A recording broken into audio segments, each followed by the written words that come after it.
जी, मुझे सवाल ये करना था कि आजकल माशाल्लाह आप काफ़ी मीडिया में वायरल हैं, मुख्तलिफ़ इल्म अदब के हलकों में भी और आम लोगों में भी। तो कभी-कभी आपके हवाले से बहुत नेगेटिव पोस्ट्स आती हैं, बहुत सारी बातें होती हैं, इसके अलावा कुछ लोग आपकी शान में बहुत अच्छे कलमात भी का भी इज़हार करते हैं। तो इन दोनों मौक़ों के ऊपर आप किस तरह से अपने आप को मैनेज करते हैं? यानी जब गाली पड़ रही होती है तो तब आप क्या करते हैं, खुश रहने के लिए और जब तारीफ़ हो रही होती है तो तब क्या करते हैं आप खुश रहने के लिए? देखिए, इसका जवाब ये है कि मुझे अल्लाह ताला ने जिस शख्सियत की सोहबत में वक्त गुजारने की नेमत और रहमत से नवाजा है, उनसे मैंने कोई और चीज़ ना सीखी हो, ये एक चीज़ ज़रूर सीखी है कि जिस भी मौजू पर, जिस भी ज़ाविये से अगर आप अल्लाह के दीन की बात कर रहे हैं, तो ये दीन की बात करते हुए कभी भी ज़हन में इस चीज़ का शायबा भी पैदा मत होने दीजिएगा कि लोग इसके बारे में क्या कहेंगे। और मैंने खुद उनको ये देखा है, पिछले 15 साल का मेरा शब व रोज़ का 24 घंटे का एक ताल्लुक़ है। हज़ारों लाखों मामलात होते हैं और बीसियों मामलात में इल्मी आरा का उनसे ज़हूर होता है। खुद मुझे मौका मिला हज़ारों मौज़ूआत पे उनसे गुफ्तगू का। एक लम्हे के लिए भी मेरे ज़हन में ये शायबा नहीं पैदा हुआ कि हमारे उस्ताद जिनसे हम इल्म सीखते हैं, उन्होंने कभी लोगों को सामने रख कर अपनी ज़ुबान से एक कलमा या एक लफ्ज़ निकाला हो।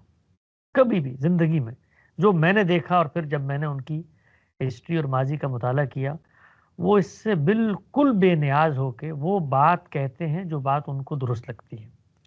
वो बात बसा औकात उनके गिरदोपेश के उनके अपने हमनवाओं को बुरी लगती है। वो उनको कह रहे होते हैं अगर आप ये बात ना करते तो इससे ये फ़ायदा हो जाता। इदारे के लोगों को जो एक ब्यूरोक्रेसी बन जाती है, हायरार्की बन जाती है, गिरदोपेश में कारकुनों की तंज़ीम बन जाती है, वो तवज्जो दिला रहे होते हैं कि भई ये क्यों बात कर दी, ये ना करते। तो मेरा ख़्याल ये है कि दीन के एक आलिम को और कुछ ना करे, लेकिन ये आदत अपने अंदर ज़रूर पैदा करे कि वो लोगों की रियायत से कभी गुफ्तगू नहीं करेगा। इसलिए कि लोगों की रियायत से आप फ़नून लतीफ़ा तख्लीक करें, आप कोई अदब का शाहपारा बना दें, आप कुछ गाने वगैरह गाएँ और जो काम करना है, खुदा के दीन की तक़दीस ऐसी है कि उसको लोगों की कबूलियत के पस मंज़र में कभी बयान नहीं करना चाहिए। ये इतनी बड़ी और भारी ज़िम्मेदारी है कि हम रोज़े क़यामत जो है, ये तमाम लोगों को पेश किया जाएगा। खुद कुरान मजीद ने बताया है कि इन तमाम लोगों को पेश किया जाएगा उन शुहदा के सामने कि जिनके बारे में ये बातें करते थे, और उनको भी पेश किया जाएगा और कहा जाएगा कि अब बताओ क्या करोगे? तो अगर दीन के उलमा भी लोगों की कबूलियत और लोगों में अपनाइयत और लोगों के अंदर बात को रासिख़ करने के पस मंज़र में दीन बयान करना शुरू कर दें इस मसलहत पसंदी के तहत, तो फिर मेरा ख़्याल ये है कि उनको दीन का काम छोड़ के कोई नमक मिर्चें बेचना चाहिए, कोई और काम करें। बहुत काम है, अल्लाह ने दुनिया में हुनरमंदी के बहुत काम पैदा किए हैं। अगर आप दीन का काम कर रहे हैं, तो आप कर क्या रहे हैं असल में? आप असल में ये बता रहे हैं कि खुदा ताला की इस मामले में ये मंशा है, ये हिदायत है। तो अगर अल्लाह की हिदायत वो है जो आप समझते हैं और आप लोगों की रियायत से उसको बयान नहीं करते, तो आप कर क्या रहे हैं असल में? आप असल में एहदास पे दीन कर रहे हैं। आप दीन को बदल रहे हैं। आप दीन के अंदर मखमसे डाल रहे हैं। आप दीन के तारोपोत बिखेर रहे हैं। और अल्लाह ताला ये कहते हैं कि रूए ज़मीन पर इससे बड़ा कोई जुर्म नहीं हो सकता। 5 बड़े जराइम में इसको शामिल करके बताया है कि ये जो एहदास पे दीन है, दीन को खुद से बना के पेश करना और नाम खुदा का लेना और खुदा ने वो ना कहा हो, इससे बड़ा कोई गुनाह नहीं है। तो मैं तो एक बहुत ही अदना सा तालिब इल्म हूँ, इब्तदाई नौइयत का, और मैं गामदी साहब के इल्म से इस्तिफ़ादा करता हूँ। मेरी अपनी कोई ओरिजिनल तहकीकात नहीं होती। एक तालिब इल्म की हैसियत से जो बात ठीक लगती है उसको, जो मेरा अंदाज़ है, उसलूब है, जो मेरी ऑडियंस बात जिस ज़ुबान में समझती है, उस तरीके पे मैं उन तक पहुँचा देता हूँ। उसके बाद लोग गालियाँ देते हैं, वो जाने अल्लाह जाने। लोग दुआएँ देते हैं, अगर अच्छी बात है तो अल्लाह ताला हमारे हक़ में उसको पूरी कर दे। मुश्किल ज़रूर होती है, यानी आपने ये देखा होगा कि लोग जब आप पर तनकीद करते हैं तो सबसे पहले आपकी बात बिगाड़ते हैं। वो आपकी बात ऐसे बयान करते हैं जिस तरह आपने की ही नहीं होती। पहला मरहला ये होता है। आप ये देख लें, जितनी तनकीदात हुई हैं उसमें कोई एक तनकीद भी ऐसे नहीं है कि जो बात कही गई है اس بات کو آپ نقل کریں اور پھر اس کے اوپر نقد کریں. ایک نہ دوسرا پہلو آدمی نکال کے اس کو ٹویسٹ کرتا ہے اور ٹویسٹ کی بھی بات پر آپ تنقید کرنا شروع کر دیتے ہیں. اور پھر اس کے بعد دوسرا کام کیا کرتے ہیں؟ تنقید علم کے زاویے سے نہیں ہوتی, وہ نیت اور محرکات کے زاویے سے ہوتی ہے کہ بھئی یہ بات انہوں نے اس لیے کی ہے کیونکہ ان کے پس پردہ مخفی عزائم اور ان کی نیت اور ان کے محرکات یہ ہیں. تو شروع میں سچی بات ہے بطور انسان کے تھوڑا دل بھی دکھتا تھا, لیکن جیسے ہی اتنی عظیم شخصیت کے ساتھ وقت گزارا تو اب کوئی فرق نہیں پڑتا, واللہ کوئی فرق نہیں پڑتا.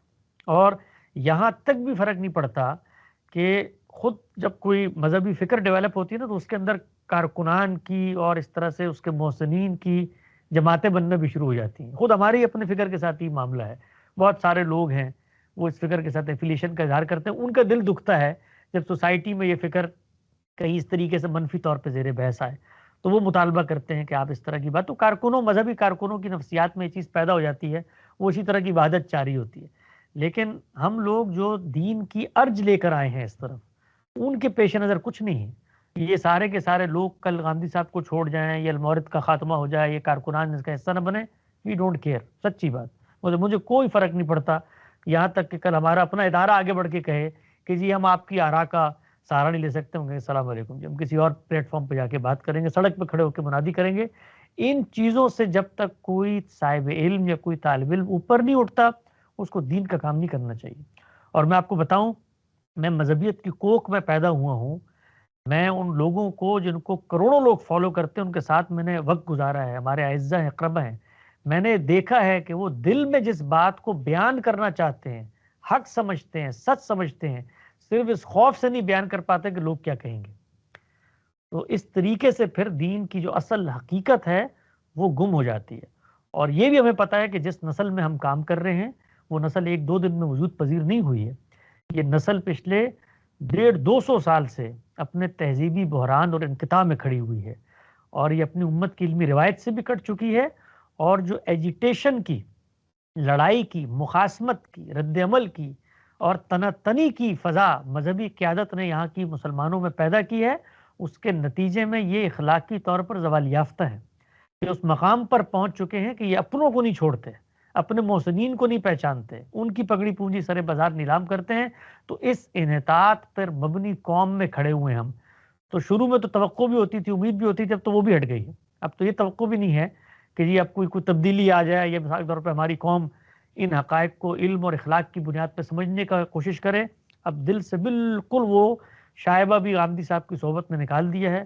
اب صرف ایک کام ہے کہ ہم نے اپنا پرچہ حل کرنا ہے. ہم نے کل مر جانا ہے, 20-30 سال کی زندگی ہے, اس کے بعد اللہ کے حضور پیش ہو.